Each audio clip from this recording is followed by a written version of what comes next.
Hello दोस्तों, मेरी YouTube channel में आप सभी का स्वागत है। तो आज मैं आपको बौद्ध धर्म का पालन करने वाले शासक के बारे में ट्रिक से याद करवाऊंगी, क्योंकि बहुत सी बार बौद्ध धर्म का पालन करने वाले शासक के बारे में पूछा जाता है कि कौन सी शासक ने बौद्ध धर्म को अपनाया। तो बहुत सी बार कन्फ्यूजन हो जाता है, इस वजह से उसके लिए मैं आपके लिए ट्रिक लेके आई हूँ। तो वो ट्रिक बताने से पहले आप थोड़ा सा बौद्ध धर्म के बारे में जानिए। बौद्ध धर्म के संस्थापक महात्मा बुद्ध थे। तो अब देखो, मैं आपको महात्मा बुद्ध के बारे में थोड़ा सा बता देती हूँ। महात्मा बुद्ध का जन्म कब हुआ था? 563 बीसी में, जो कपिलवस्तु के लुम्बिनी में हुआ था। नेपाल का तराई क्षेत्र था ना जो, वहाँ पे। और ये भी याद रखना कि जो गौतम बुद्ध है ना, उनको लाइट ऑफ एशिया इन्हीं को कहा जाता है। लाइट ऑफ एशिया किसे कहा जाता है? गौतम बुद्ध को कहा जाता है। ठीक है। अब इनके बचपन का नाम क्या था? सिद्धार्थ था। इनके जन्म, तब ये गौतम बुद्ध थे ना, तो तब इनका जन्म हुआ। तो इनके जन्म के 7वें दिन इनकी माता का देहांत हो जाता है। फिर इनका पालन पोषण इनकी मौसी होती है ना, जो प्रजापति गौतमी, वो करती हैं। ठीक है, तो आप वो भी याद रखना। और फिर इनकी गौतम बुद्ध की मृत्यु होती है 483 बीसी कुशीनगर में। तो अभी आप इतना ही देखिए, बाकी मैं आपको आगे बताऊंगी। उससे आगे बताने से पहले आपको मैं ट्रिक बताती हूँ पहले, फिर बाकी का मैं आपको महात्मा बुद्ध के बारे में जो और भी जानकारी है मैं थोड़ी देर में आपको बताती हूँ। पहले आप ट्रिक देखिए। तो हम लोगों की ट्रिक है बापू का हाथ। आप इतना याद रख लेना, बापू का हाथ। बापू का हाथ, आप इसको 2 से 3 बार पढ़ना। आपको तो वैसे अभी याद हो गया होगा, वरना आप थोड़ा सा पढ़ना तो आपको याद हो जाएगा। इससे क्या होगा कि आपको जो बौद्ध धर्म का पालन करने वाले शासक हैं वो पूरे याद हो जाएंगे सिर्फ इस ट्रिक से। तो आप इसको 2 से 3 बार पढ़ लेना। बापू का हाथ आपको पक्का याद हो जाएगा। अब देखो, मैं आपको बताती हूँ कि इसका मीन्स क्या है, किससे कौन से शासक हैं। तो ये है ना बापू का हाथ। बापू का हाथ है। तो अब देखो, मैं आपको बताती हूँ। बी से क्या हो गया? बिम्बिसार। देखिए, आपको याद हो जाएगा, बस आप देखते रहिए। बी से क्या हो गया? बिम्बिसार। ए से क्या हो गया? अजातशत्रु। ए से क्या हो गया? अजातशत्रु। ए से क्या हो गया? अशोक।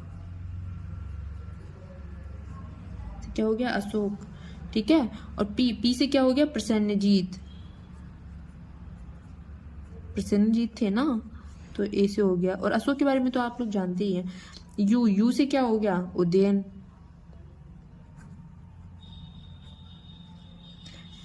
का से क्या हो गया? कनिष्क। का से हो जाता है कनिष्क। और हाथ से क्या हो गया? हर्षवर्धन। हर्षवर्धन। तो ये था हम लोगों का। ठीक से अभी आपको याद करवाया। देखो, बापू का हाथ तो हो गया। तो बी से क्या है? बिम्बिसार। ए से क्या हो गया? अजातशत्रु। फिर ए से अशोक, पी से प्रसेनजीत, यू से उदयन, का से कनिष्क, हाथ से हर्षवर्धन। तो बस आप इसको 2 से 3 बार पढ़ना, आपको पूरा याद हो जाएगा। बिम्बिसार, अजातशत्रु, अशोक, प्रसेनजीत, उदयन, कनिष्क, हर्षवर्धन। तो इनको आप याद करो, आपको याद हो जाएगा। बौद्ध धर्म का पालन करने वाले शासक को तो हमने ट्रिक से याद कर लिया, मैंने आपको बता दिया। अब बाकी मैं आपको थोड़ा सा और बता देती हूँ। जो मैंने आपको बताया था ना कि महात्मा बुद्ध के बारे में, तो देखो मैं आपको थोड़ा सा और बता देती हूँ। मैंने अभी आपको ये बताया था कि जन्म 563 बीसी में हुआ था। स्थान मतलब कपिलवस्तु की लुम्बिनी में हुआ था। ये नेपाल का तराई क्षेत्र माना जाता है। बचपन का नाम इनका सिद्धार्थ था। मृत्यु इनकी 483 बीसी में हुई थी। अब देखो, मैं थोड़ा सा और बता देती हूँ। अब इनके पिता कौन थे उसके बारे में मैं आपको थोड़ा सा बताती हूँ। अब आप वो देखिए।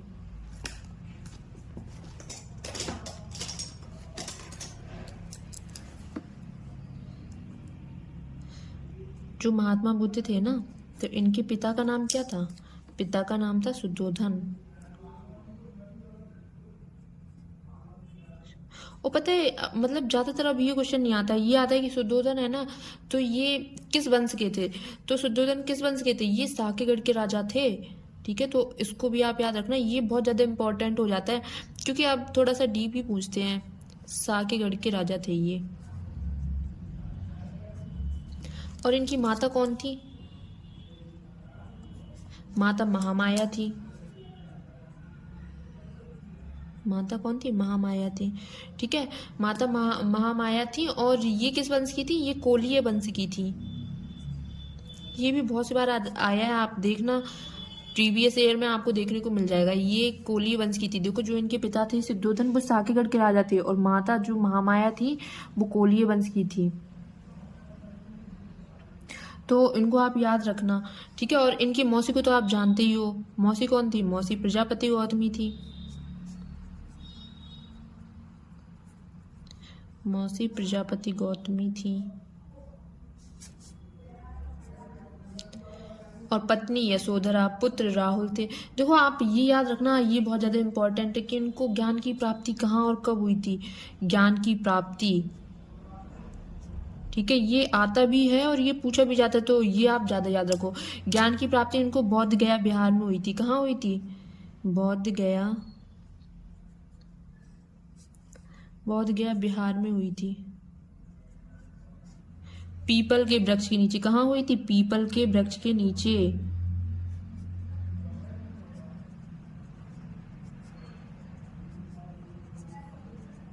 तब महात्मा बुद्ध 35 साल के थे ना, 35 साल में इनको ज्ञान की प्राप्ति हो गई थी। ये भी याद रखना, 35 साल में इनको ज्ञान की प्राप्ति हो गई थी।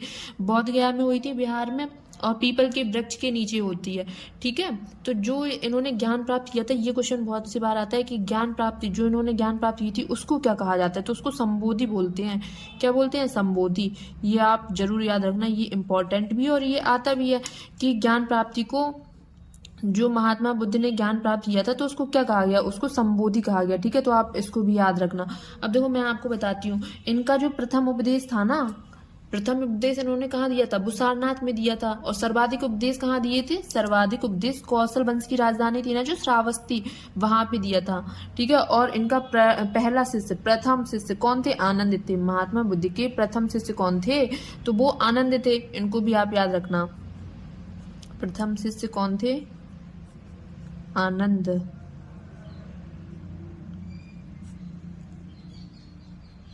अब देखो मैं आपको बताऊं, जो महात्मा बुद्ध की मृत्यु हुई थी ना, महात्मा बुद्ध की मृत्यु हुई थी, तो ये 483 BC कुशीनगर में हुई थी।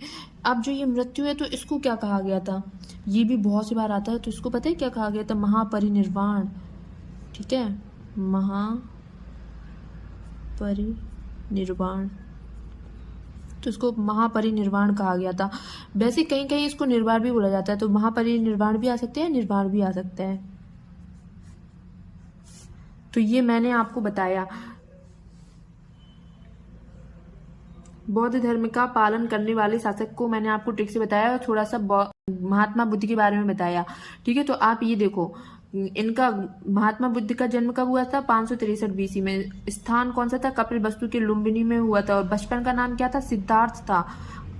और इनकी मृत्यु कब हुई थी? 483 BC में कुशीनगर में हुई थी। और जो मृत्यु हुई थी उस घटना को क्या कहा जाता है? महापरिनिर्वाण या निर्वाण बोला जाता है। फिर मैंने आपको बौद्ध धर्म का पालन करने वाले शासक को ट्रिक से याद करवाया, तो वो ट्रिक क्या थी? बापू का हाथ।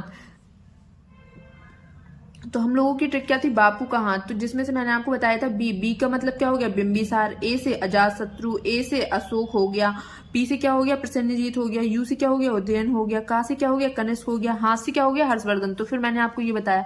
फिर थोड़ी जो बची कुछ जानकारी थी मैंने आपको वो बताई।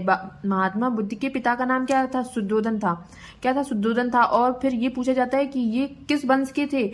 जो महात्मा बुद्ध के पिता थे किस वंश के थे? तो वो साकेगढ़ के राजा थे। माता महामाया थी, कोली वंश की थी। मौसी कौन थी? प्रजापति गौतमी थी। और जो महात्मा बुद्ध को ज्ञान की प्राप्ति हुई थी वो बोध गया बिहार में हुई थी, पीपल के वृक्ष के नीचे। और जो ज्ञान की प्राप्ति है ना, तब ये 35 वर्ष के थे ना, इनको तभी ज्ञान की प्राप्ति हो गई थी। और इस घटना को क्या बोला जाता है? संबोधि कहा जाता है, ठीक है। और फिर इनका प्रथम उपदेश इन्होंने सारनाथ में दिया था, ठीक है, बनारस के नगर।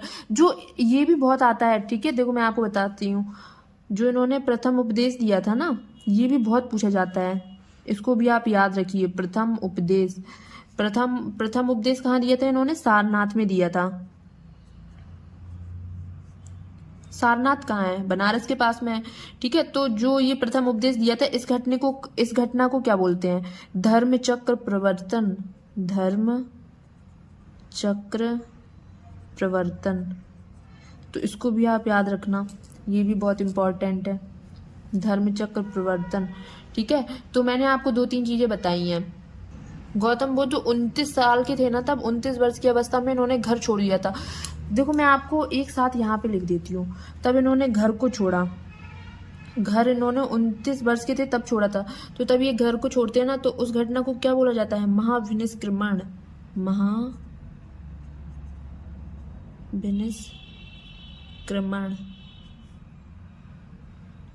तब ये घर छोड़ते हैं तो उस घटना को महाविनिष्क्रमण बोला जाता है। और तब इनको ज्ञान की प्राप्ति होती है ना, तब इनको ज्ञान की प्राप्ति वो होती है।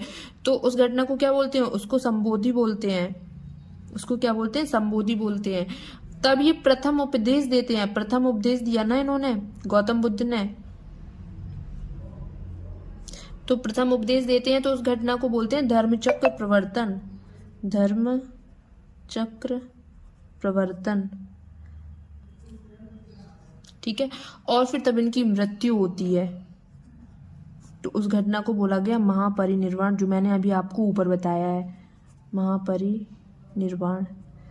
तो ये 4 चीजें भी आप बहुत इंपॉर्टेंट है, ये याद रखना आप, क्योंकि ये बार बार पूछी जाती है और इम्पोर्टेंट भी है, तो आप इनको याद रखना, ठीक है। मैंने एक साथ आपको लिखवा दिए, तो ये मैंने पूरा आपको बताया। आप 1 से 2 बार इसको पढ़ लेना बापू का हाथ करके, तो आपको बौद्ध धर्म का पालन करने वाले शासक याद हो जाएंगे। तो मैंने आपको थोड़ी सी ये जानकारी दी है। अगर आपको पसंद आए तो एक बार प्लीज़ लाइक और कमेंट करना, और अगर अच्छा लगा हो आपको मेरी ट्रिक पसंद आई हो तो प्लीज़ एक बार अपने दोस्तों के साथ शेयर भी करना और लाइक भी कर देना, या जो चीज़ पसंद नहीं आई है तो उसको एक बार कमेंट में भी बता देना। Okay, thank you.